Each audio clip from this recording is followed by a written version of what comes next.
Direitos humanos é muito difícil ter uma definição única, né? Ele é um conceito que acaba tendo uma série de definições diferentes, mas a gente poderia resumir um ponto em comum a todas essas definições dos direitos humanos como aqueles direitos garantidos a todos os seres humanos, independentemente de raça, sexo, religião, nacionalidade.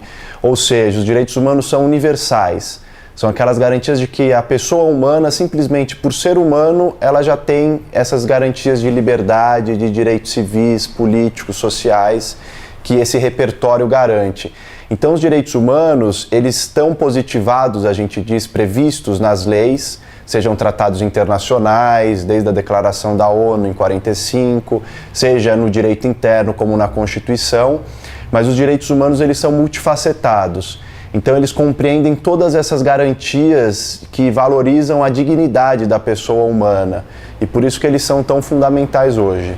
Os direitos humanos são um desafio ainda no Brasil de hoje, né? A gente não conseguiu implementar essas garantias. Os direitos humanos eles servem muito como um projeto, um caminho a ser seguido, mais do que efetivamente tem uma validade prática. Se a gente olhar a nossa Constituição, ela prevê no artigo 5º e no artigo 6º e no 7º uma série de direitos individuais e sociais que compõem esse conjunto, esse acervo de direitos humanos, desde direito à saúde, à educação, ao trabalho, ao lazer, à moradia digna, as liberdades políticas de expressão, de manifestação, de participação, de votar, de ser votado.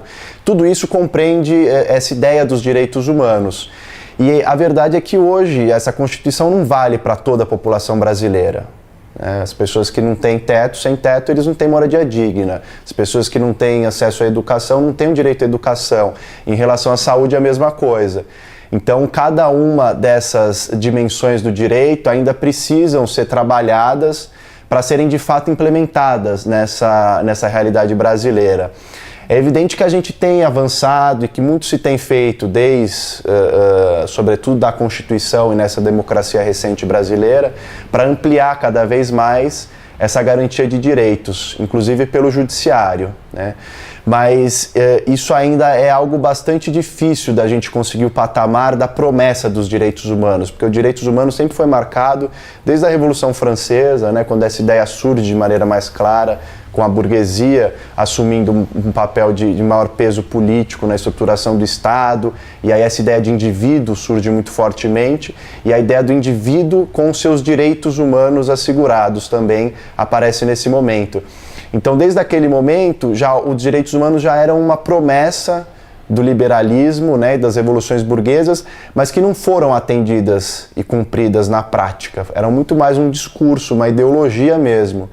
E depois é que os direitos humanos, através das lutas políticas, dos diferentes grupos sociais, movimentos que vão se apropriando dessa bandeira, desse discurso, vão efetivando e concretizando esses direitos humanos na prática.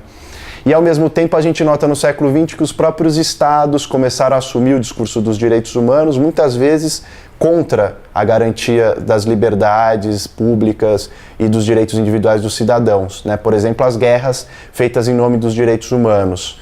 Então, os direitos humanos, a gente tem essa dificuldade de dar uma definição unívoca porque ele foi apropriado e disputado nesses 2 séculos, um pouco mais de 2 séculos, de diferentes maneiras e por diferentes atores políticos.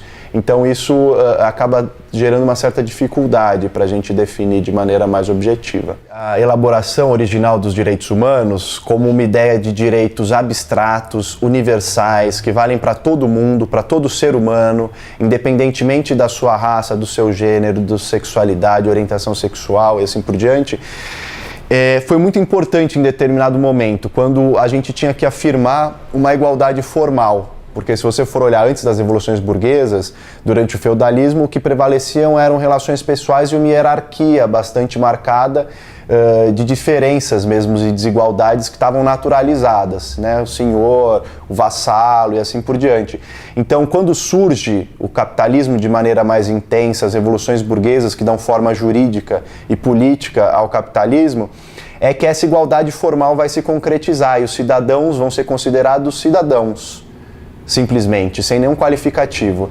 Isso foi muito importante naquele momento para romper desigualdades que estavam naturalizadas, mas ao mesmo tempo isso invisibilizou as diferenças existentes entre esses cidadãos. Então, diferenças não justificam desigualdade, são diferentes dela. As pessoas são diferentes entre si. Nem por isso elas tenham que ser desiguais e tratadas, naturalizadas, digamos, numa desigualdade. Mas elas têm diferenças de ponto de partida e diferenças que são socialmente significadas, né, valorizadas ou não. Então, uma pessoa branca em relação a uma pessoa negra, as duas têm os direitos humanos. Agora, a gente tem que entender que a pessoa negra sofre um racismo estrutural presente na nossa sociedade e que isso demanda também uma reformulação desses direitos humanos, porque elas não podem ser tratadas do mesmo modo.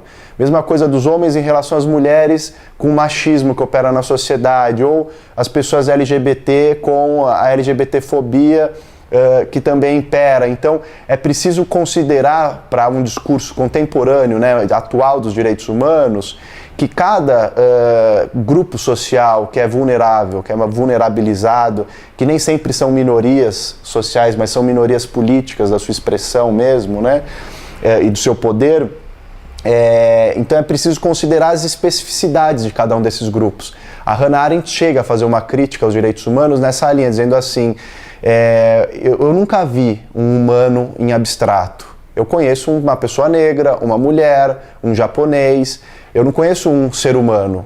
Né? Então, na prática, é uma verdade isso. É um discurso interessante, mas ele abstrai essas diferenças. E essas diferenças, para a gente construir justiça social, cidadania, elas são muito importantes. A gente considerar essas diferenças de base, para aí sim dar igualdade de oportunidades e de condições, considerando o que cada uma dessas pessoas, desses grupos sociais, sofrem de opressões.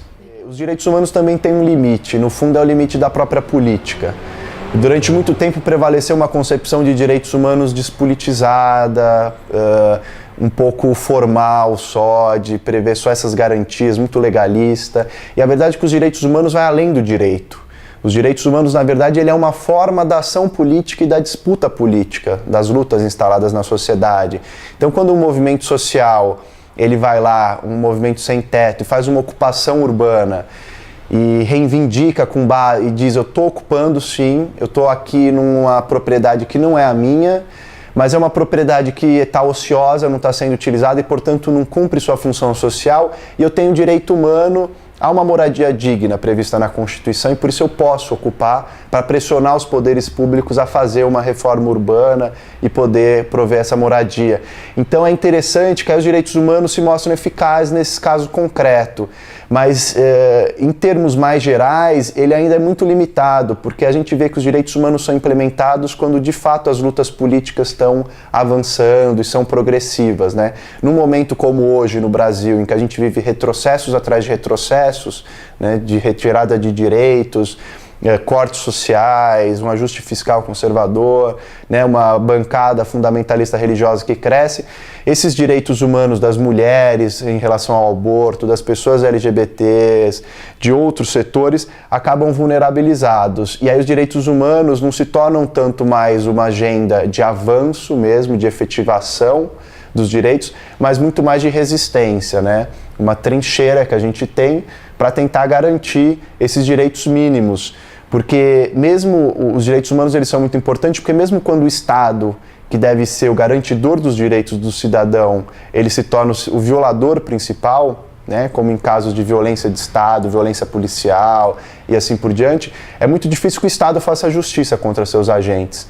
Então os direitos humanos também servem para o cidadão poder resistir frente ao Estado, como na época, aliás, da burguesia em relação ao absolutismo, né, que era mais ou menos a mesma coisa, guardadas as proporções históricas, mas era uma ideia de direitos dos cidadãos frente ao arbítrio do Estado. Então isso ainda hoje existe, por isso que os direitos humanos podem ser buscados e implementados no plano internacional. O Brasil tem tratados internacionais, a Corte Interamericana de Direitos Humanos, a Lei Maria da Penha, por exemplo, ela só veio e foi implementada e feita no Brasil, colocada em vigência, porque o caso da Maria da Penha não teve uma solução adequada na jurisdição interna, aqui no sistema de justiça brasileiro, e aí ele foi levado para a Comissão Interamericana de Direitos Humanos. E aí essa pressão internacional sobre o Estado brasileiro é que fez com que a lei fosse implementada. Muitas vezes, como o Estado não faz garantir os direitos, pelo contrário, ele ajuda a violar, ou por ação ou por omissão, é conivente, indiferente, esses organismos internacionais acabam assumindo certo protagonismo, inclusive porque eles saem das correlações de forças políticas locais que não permitem, né? Então, por exemplo, um Estado que seja teocrático, ele não vai permitir direitos de aborto, direito dos homossexuais, né, que são questões morais importantes, como a gente vê em vários lugares do Oriente Médio ou mesmo do Ocidente.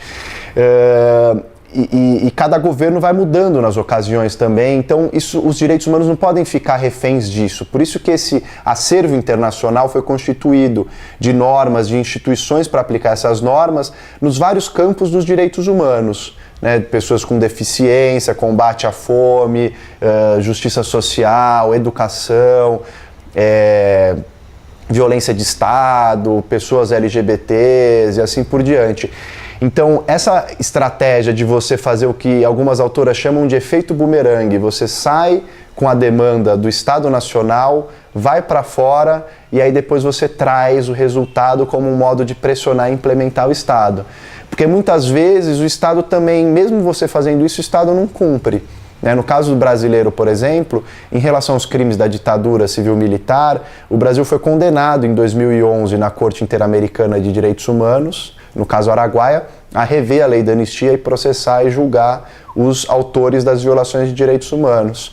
E o que a gente vê até hoje, passado mais de 5 anos desse caso, é que não houve nenhuma condenação nesse sentido. Então, ao mesmo tempo, esse sistema é muito importante, ele serve para pressionar politicamente, mas ele às vezes também esbarra no limite da soberania nacional do Estado, que ainda se apega a esses conceitos para resistir aos direitos humanos. Isso indica também uma outra forma de mobilização muito tradicional no campo dos direitos humanos, que foi a primeira, que era o name and shame, que é você nomear e fazer passar vergonha, expor o Estado. Então, o que pode acontecer no máximo, né, é que o Brasil, que tem pretensões de ser um player internacional, um grande ator, ele acaba ficando maculado, com a imagem manchada por conta dessa postura dele de resistente em relação a cumprir uma determinação de uma corte ao qual o Brasil aderiu, não é que está invadindo nossa soberania, a gente se submeteu voluntariamente, assinou o tratado, assumindo que cumpriria as decisões dessa Corte Interamericana. Então, o que acontece é que o Brasil, são feitos relatórios de acompanhamento que vão sempre expor o Brasil e dizer, olha, o Estado brasileiro está em débito em relação a essa decisão, nada foi feito. E isso todo ano na Assembleia Geral da OEA vai ser exposto, vem a público novamente. Mas é o grande problema que nós temos. As famílias das vítimas que foram assassinadas, desaparecidas, também no geral já estão falecendo, já estão muito velhas e então elas também já não conseguem ter esse horizonte da reparação e da justiça. Me parece que a gente já viveu momentos bem piores e que o que a gente tem que fazer agora é também tomar uma certa tranquilidade para tomar distância, observar com mais fôlego.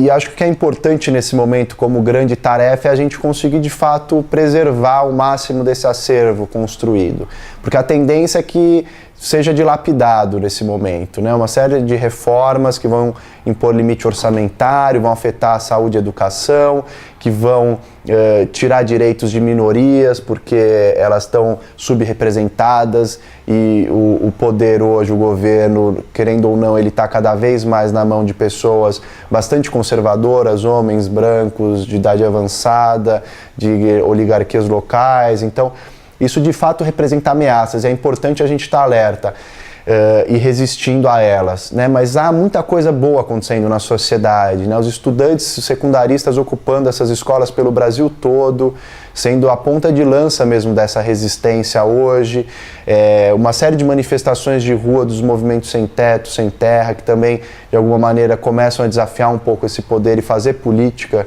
de maneira transformadora.